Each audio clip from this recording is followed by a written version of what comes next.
என்னங்க வாங்கல, அனௌன்ஸ்மெண்ட் கூட பண்ணிட்டாங்க. நாம போய் கோலாட்டம் ஆடலாம். எனக்கு இன்ட்ரெஸ்ட் இல்லை.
என்ன?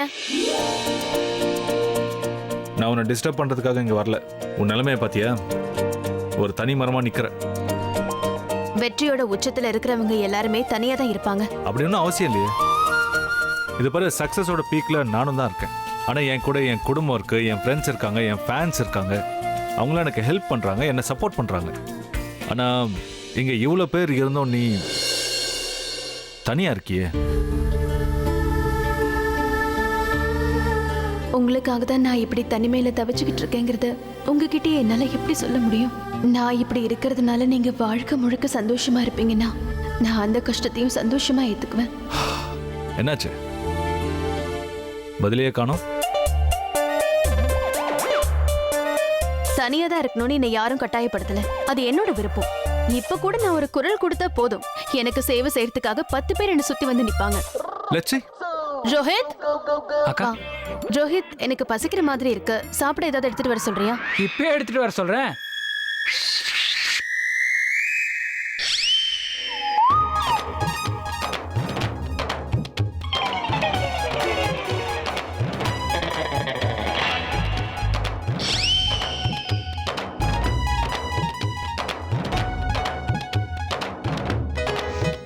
தேங்க்யூ ரோஹித். நான் போலாமாக்கா? இப்போ ஒத்துக்கிறீங்களா? வேண்டப்பட்டவங்களுக்கும் வெளியாளுங்களுக்கும் நிறைய வித்தியாசம் இருக்கு. வேண்டப்பட்டவங்களால குடும்பம் உருவாகும், வெளியாளுங்களால கூட்டம் தான் உருவாகும். குடும்பத்தோட இருக்கும்போது நிம்மதியா மூச்சு விட முடியும், ஆனா கூட்டத்தில் இருக்கும்போது மூச்சு திணறல் தான் வரும். இங்க இத்தனை பேர் வந்திருக்காங்கல்ல, இவங்களாம் ஸ்டேட்டஸை பார்த்து வரவங்க. ஆனா குடும்பங்கிறது அப்படி இல்லை, நமக்காக எப்பவும் இருக்கும். ஆனா உனக்கெங்க இதெல்லாம் புரிய போகுது? நீ தான் ரெக்கையை கட்டிக்கிட்டு ஆகாயத்துல கோட்டையை கட்டி பறக்கிறவளாச்சு. ஆகாயத்துல அவ்வளவு உச்சத்துல பறக்கிறவங்களுக்கு கீழே இருக்கிற மனுஷங்க கண்ணுக்கு தெரியவா போறாங்க? மனுஷங்களை மனுஷங்களாவே மதிக்க தெரியாதவங்களுக்கு எல்லாம் உறவோட மதிப்பு தெரியாது.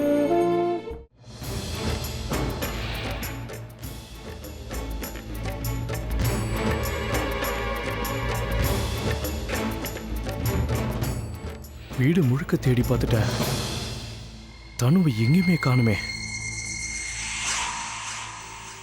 ஒருவேளை வெளியில போயிருப்பாளா?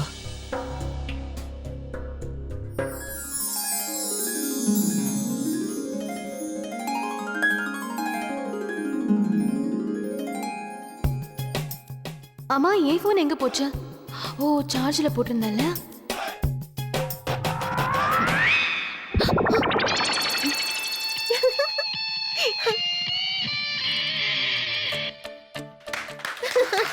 நீ என்ன கை தட்டிக்கிட்டு இருக்க? உன் பாஸ் விழ போறாரு பாரு. அங்க. Oh my god, sir.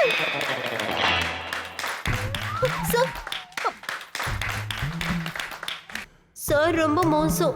எவ்வளவு நல்ல ராமாயண நாடகம் நடந்துட்டு இருக்கு, இவரு பாட்டுக்கு தூங்குறாரு. இவரு என்ன கேட்டுட்டு இருக்காரு?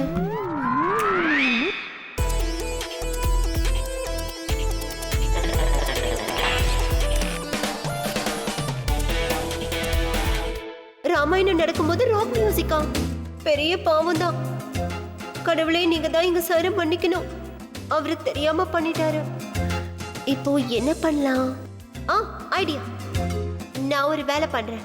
என் செல்லில் இருக்கிற பஜன் சாங்ஸ் சரோட செல்லுக்கு அனுப்புறேன். அப்புறம் சருக்கும் இது பிடிச்சிடும்.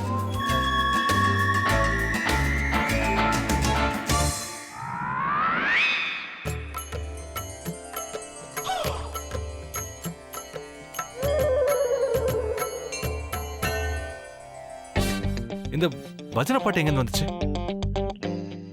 ஏய் கவிதா, என் போன்ல ஒரு பஜனை பாட்டு கூட இல்லையே. அப்புறம் எப்படி பஜனை நடக்கும்போது பஜனை பாட்டு வருது? சார், அங்க ராமாயண நாடகம் நடந்துட்டு இருக்கு, நீங்க பாட்டுக்கு ராக் மியூசிக் கேக்குறீங்க.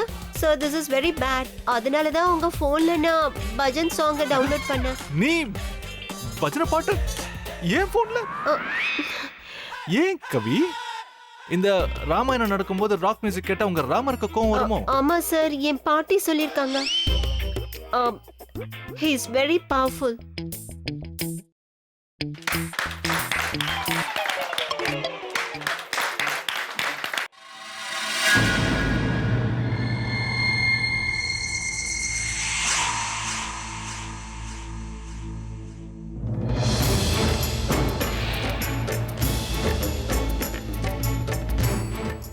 நீ இங்கே தான் இருக்கியா?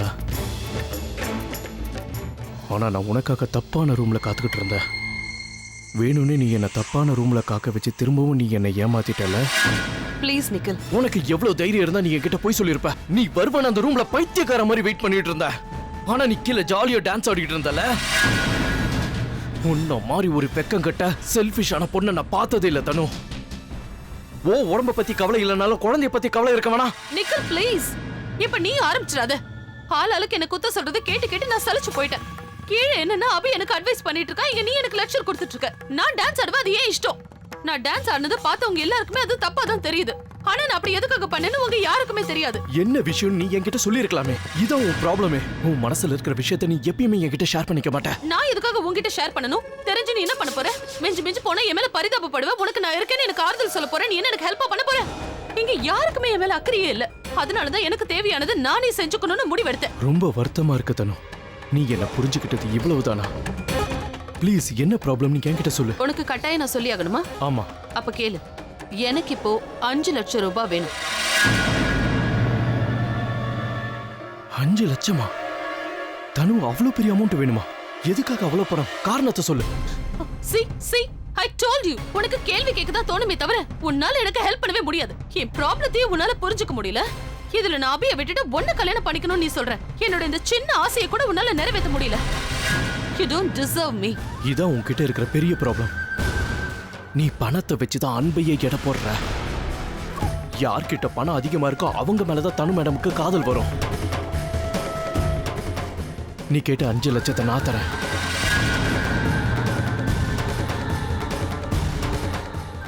அப்படி கொடுத்துட்டா அந்த அபியை விட்டுட்டு என் கூட வந்துருவியா? நான் கேட்டதுக்கு பதில் சொல்லணும். நீ கேட்ட பணத்தை மட்டும் நான் கொடுத்துட்டேனா நீ நிரந்தரமா எனக்கு சொந்தமாடிவியா? Nikhil, why don't you understand? It's not about money. It's about life. நல்ல வாழ்க்கை வாழணும்னா பணம் ரொம்ப அவசியம் நிக்கில். நான் அந்த பணத்துக்காக தான் அபியவே கல்யாணம் பண்ணிக்க போறேன். அவனை கல்யாணம் பண்ணிக்கிட்டா அவனோட பாதி சொத்து எனக்கு சொந்தமாயிடும். நான் பெரிய கோடீஸ்வரி ஆயிடுவேன். அதுக்கப்புறம் நான் அபியை விட்டு பிரிஞ்சு நிரந்தரமா உன்கிட்டயே வந்துருவேன் நிக்கில். நம்ம வாழ்க்கையில பணம் ஒரு பிரச்சனையாவே இருக்காது. ஆனா அதுக்கு முதல்ல அந்த பிரக்யாவுடைய கதையை முடிச்சாங்க. அந்த பிரக்யா அபி பக்கத்துல இருக்கிற வரைக்கும் எனக்கு அபிக்கும் கல்யாணம் நடக்க விடவே மாட்டா. என்னைக்கா இருந்தாலும் ஒரு இடைஞ்சலாவே தான் இருப்பா. அந்த பிரக்யாவோட கதையை முடிக்கிறதுக்காக தான் நான் உங்ககிட்ட 5 லட்சம் ரூபாய் கேட்டுட்டு இருக்கேன். எவ்வளவு சீக்கிரம் இதெல்லாம் முடிக்கிறோமோ அவ்வளவு சீக்கிரம் நிரந்தரமா நான் உங்ககிட்ட வந்துருவேன் நிக்கிறேன். இப்ப முடிவு உன் கையில தான் இருக்கு.